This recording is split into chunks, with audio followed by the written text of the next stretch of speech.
कभी कभी बात करते करते हम लोगों से कहते हैं कि बारिश रुक चुकी होगी, वो घर जा चुका होगा, वो खाना खत्म कर चुका होगा, राम घर पहुंच चुका होगा। इस तरह के सेंटेंसेस जो है हमारे कहाँ से आते हैं? ये होते हैं फ्यूचर परफेक्ट टेंस के सेंटेंसेस। तो अगर आप भी जानना चाहते हैं इस तरह के सेंटेंसेस को इंग्लिश में कैसे बनाते हैं तो ये वीडियो आप ही के लिए है। आज का टॉपिक है हमारा future perfect tense. Future perfect tense के सेंटेंसेस को पहचानते कैसे हैं, सबसे पहला स्टेप है वो। हम देखते हैं कि कैसे पहचानते हैं।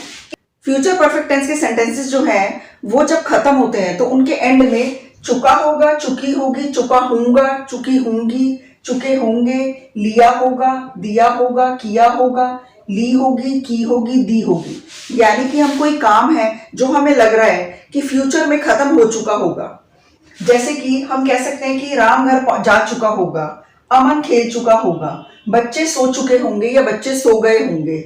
इसमें अगर लिया होगा कहें तो जैसे उसने काम कर लिया होगा, उसने मुझे काम दिया होगा, या शॉपिंग कर ली होगी, उसने सफाई की होगी, उसने मुझे टॉफी दी होगी, उन्होंने काम किया होगा, उन्होंने कुछ दिया होगा। ऐसे जो भी सेंटेंसेस हैं वो होते हैं फ्यूचर परफेक्ट टेंस।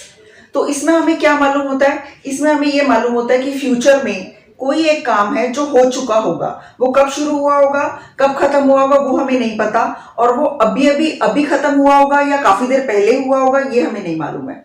हमें सिर्फ इतना मालूम है कि ये काम हो चुका होगा। परफेक्ट ये शो कर रहा है कि ये काम खत्म हो चुका होगा। यहाँ पर एक शायद का फैक्टर आ जाता है कि हमें पक्का नहीं पता, क्या पता हमें लग रहा है कि शायद ये काम खत्म हो चुका होगा।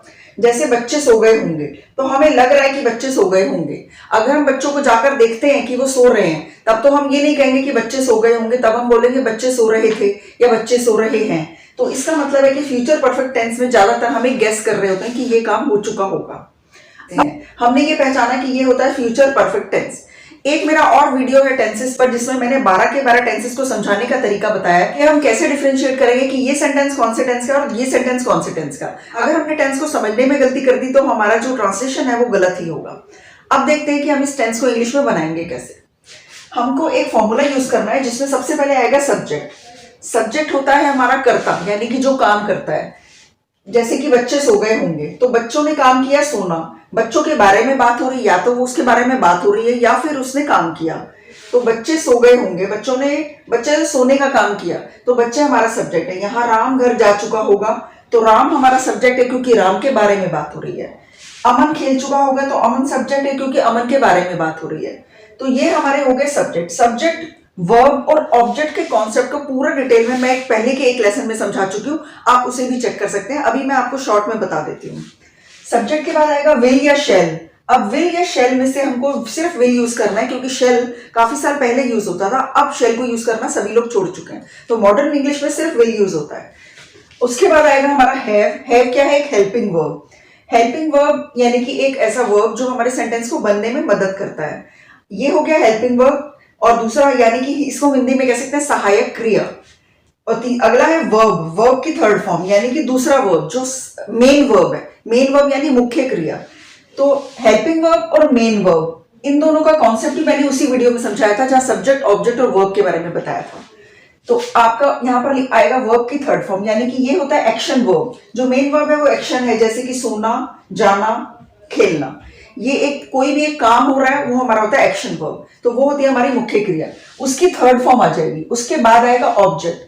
ऑब्जेक्ट यानी कि एक ऐसी चीज जिस पर हमारे उस काम का असर पड़ रहा है। जैसे राम घर जा चुका होगा तो राम कहाँ गया? घर। तो उसके जाने का असर किस चीज पर पड़ा? घर पर। तो जाना हमारा वर्ब है और घर जो है वो ऑब्जेक्ट है। अब बच्चे सो गए होंगे, उनके सोने का असर किसी चीज पर नहीं पड़ा, तो इस सेंटेंस में हमारा ऑब्जेक्ट नहीं है। तो ऑब्जेक्ट कभी कभी सेंटेंस में नहीं होता, सब्जेक्ट और वर्ब लेकिन होना बहुत जरूरी है। अब हम इस सेंटेंसेस को बनाना शुरू करते हैं। देखते हैं कि इसकी इंग्लिश कैसे बनाएंगे। सबसे पहले सेंटेंस में हमको लिखना है सबसे पहले सब्जेक्ट। सब्जेक्ट क्या था? बच्चे, क्योंकि बच्चों के बारे में बात हो रही है, तो हम लिखेंगे चिल्ड्रन। उसके बाद मैंने बोला था विल, क्योंकि शेल नहीं आएगा। सब्जेक्ट चिल्ड्रन विल, उसके बाद हैव। अब हमको वर्ब की थर्ड फॉर्म लिखनी है। उन्होंने क्या किया? सोना। सोना हमारा मेन वर्ब है। सोना। स्लीप की थर्ड फॉर्म होती है स्लेप्ट, तो चिल्ड्रन विल हैव स्लेप्ट। ये हो गया हमारा पहला सेंटेंस। अगला है राम घर जा चुका होगा। तो यहां पर सबसे पहले आ जाएगा सब्जेक्ट। राम के बारे में बात हो रही है तो राम सब्जेक्ट है, हम लिखेंगे राम। उसके बाद विल, हेल्पिंग वर्ब आ गया। उसके बाद हमारा हैव आ गया, राम विल हैव।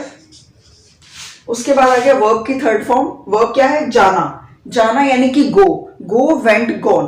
गो की third form gone, Ram will have gone.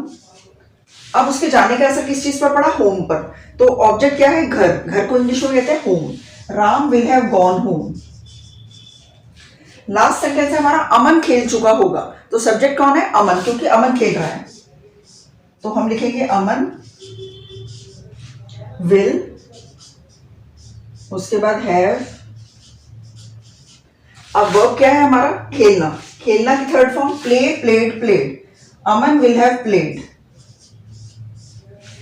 ये हो गए हमारे एफर्मेटिव सेंटेंसेस, यानी कि वो सेंटेंसेस जिसमें नहीं का इस्तेमाल नहीं होता है। तो जिनमें नहीं का इस्तेमाल होता है वो कौन से होते हैं? Negative sentences. अब हम देखते हैं नेगेटिव सेंटेंसेस को कैसे बनाएंगे।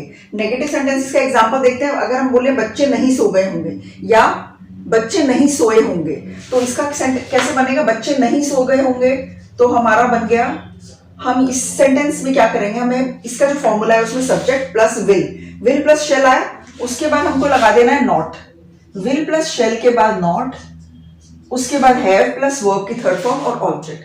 हमें सिर्फ एक ही चेंज करना है कि विल और हैव के बीच में नॉट लगा देना है। अब यहां पर बच्चे नहीं सो गए होंगे तो चिल्ड्रन विल और हैव के बीच में नॉट आ गया, children will not have slept. इसी तरह राम नहीं घर जा चुका होगा या राम घर नहीं गया होगा, Ram will not have gone home. अगला है अमन खेल चुका होगा, तो अमन नहीं खेल चुका होगा या अमन ने नहीं खेला होगा, तो क्या हो जाएगा? अमन विल नॉट हैव प्लेड। ये हो गए हमारे नेगेटिव सेंटेंसेस। एक और तरह के सेंटेंसेस होते हैं जिनको बोलते हैं इंटेरोगेटिव सेंटेंसेस। ये क्या होते हैं? ये वो सेंटेंसेस होते हैं जिनमें हम कोई सवाल पूछ रहे होते हैं, जैसे कि क्या बच्चे नहीं सो गए होंगे या फिर क्या बच्चे नहीं सोए होंगे, क्या राम घर नहीं पहुंचा होगा, जा चुका होगा, या क्या अमन खेल चुका होगा। जब भी हम कोई भी क्वेश्चन पूछ रहे होते हैं तो उस सेंटेंस को हमेशा बोला जाता है इंटेरोगेटिव सेंटेंस। तो इंटेरोगेटिव सेंटेंस अगर फ्यूचर परफेक्ट टेंस का है तो उसका फॉर्मूला क्या होता है वो देख लेते हैं। सबसे पहले हमें लिखना होगा WH, उसके बाद विल, उसके बाद सब्जेक्ट, उसके बाद अगर नॉट है सब्जेक्ट में तो उस सेंटेंस में अगर नॉट का इस्तेमाल हुआ है तो नॉट, उसके बाद हैव, उसके बाद वर्ब की थर्ड फॉर्म और उसके बाद ऑब्जेक्ट। अब देखते हैं इसको लगाना कैसे है। हमारा सेंटेंस है क्या बच्चे नहीं सो गए होंगे या फिर क्या बच्चे नहीं सोए होंगे। तो अब इसको देखते हैं। अभी मैं WH के सेंटेंसेस आपको थोड़ी देर में बताती हूँ, उससे पहले हम नॉर्मल सेंटेंसेस देखते हैं। सबसे पहले हम लिखेंगे विल, तो आ जाएगा विल चिल्ड्रन। सब्जेक्ट हो गया हमारा चिल्ड्रन क्योंकि बच्चों के बारे में बात हो रही है। विल चिल्ड्रन, उसके बाद नॉट, क्या बच्चे नहीं सोए होंगे, विल चिल्ड्रन नॉट। उसके बाद आ गया have, will children not have. उसके बाद वर्ब की थर्ड फॉर्म जैसे कि पहले लगाई थी, will children not have slept. तो ये हो गया हमारा सेंटेंस, क्या बच्चे नहीं सोए होंगे, will children not have slept. अगला है क्या राम नहीं घर जा चुका होगा या क्या राम घर नहीं गया होगा। तो इसको भी क्या से करेंगे? सबसे पहले लग जाएगा विल, उसके बाद आ गया सब्जेक्ट, सब्जेक्ट है राम क्योंकि राम के बारे में बात हो रही है, प्लस उसके बाद नॉट, विल राम नॉट। उसके बाद हैव, उसके बाद पहले की तरह ही गॉन होम, वर्ब की थर्ड फॉर्म है गॉन और उसके बाद ऑब्जेक्ट है होम क्योंकि घर पे असर पड़ रहा है। तो will Ram not have gone home, last में क्वेश्चन मार्क। अगला है क्या अमन खेल चुका होगा। तो इसका भी कैसे बनाएंगे? सबसे पहले लगेगा हमारा विल, उसके बाद सब्जेक्ट, सब्जेक्ट है अमन तो हम लिखेंगे विल अमन। अब नॉट यहां पर नहीं है तो हम नॉट का इस्तेमाल नहीं करेंगे, विल अमन। उसके बाद have, will Aman have played. अगर यहां पर होता कि क्या अमन फुटबॉल खेल चुका होगा तो हम लिखते will Aman have played football. तो यहां पर ऑब्जेक्ट नहीं दिया हुआ तो ये हमारा सेंटेंस कंप्लीट हो गया, विल अमन हैव प्लेड। अब मैं आपको बताती हूँ WH फैमिली वर्ड्स कौन से होते हैं। WH एक फैमिली है बहुत सारे क्वेश्चंस की, जैसे कौन, कब, कहां, कैसे, क्यों, जैसे कि व्हाट, वेयर, हु, व्हेन, इस तरह के वर्ड्स। तो ये कब यूज होते हैं? ये किसी भी सेंटेंस में तभी इस्तेमाल होते हैं जब जो सवाल है उसका जवाब हाँ या ना में ना हो। जैसे कि ये है क्या बच्चे नहीं सोए होंगे, क्या राम घर नहीं गया होगा, क्या अमन खेल चुका होगा, इनका जो आंसर है वो तो यस या नो है। अगर कोई ऐसा सवाल है जिसका आंसर यस या नो में ना हो, ये तभी यूज होते हैं, इसीलिए हमने इन तीनों सेंटेंसेस में इसको यूज नहीं किया है।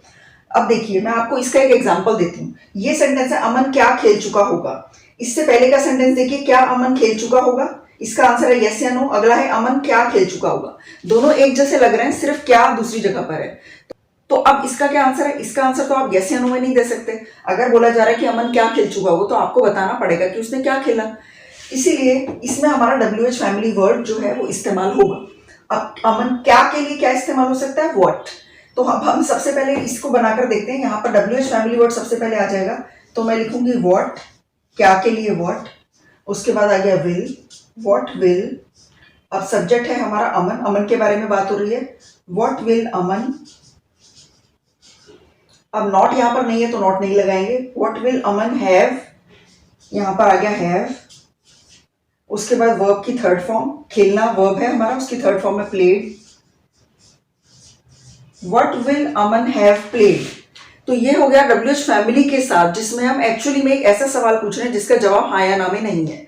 अगर होता कि अमन कहाँ खेल चुका होगा तो मैं लिखती where will Aman have played. अगर ये आता कि अमन कब खेल चुका होगा तो हम लिखते when will Aman have played. तो इस तरह से यूज करते हैं WH फैमिली वर्ड्स। ये मैंने एक ओवरव्यू दे दिया। WH फैमिली वर्ड्स के ऊपर अलग से मैं बाद में एक डिटेल वीडियो बनाऊंगी, तब आपको ये डिटेल में क्लियर हो जाएगा कि क्या होता है।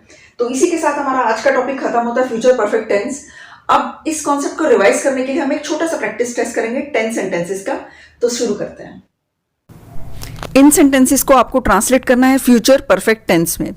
आपका पहला सेंटेंस है प्रिया घर पहुंच चुकी होगी, और इसका आंसर है Priya will have reached home. दूसरा सेंटेंस है वह नाश्ता बना चुकी होगी, इसका आंसर है she will have prepared breakfast. तीसरा है मैं डिनर तक अपना होमवर्क खत्म कर चुका हूंगा, इसका आंसर है I will have finished my homework by dinner time.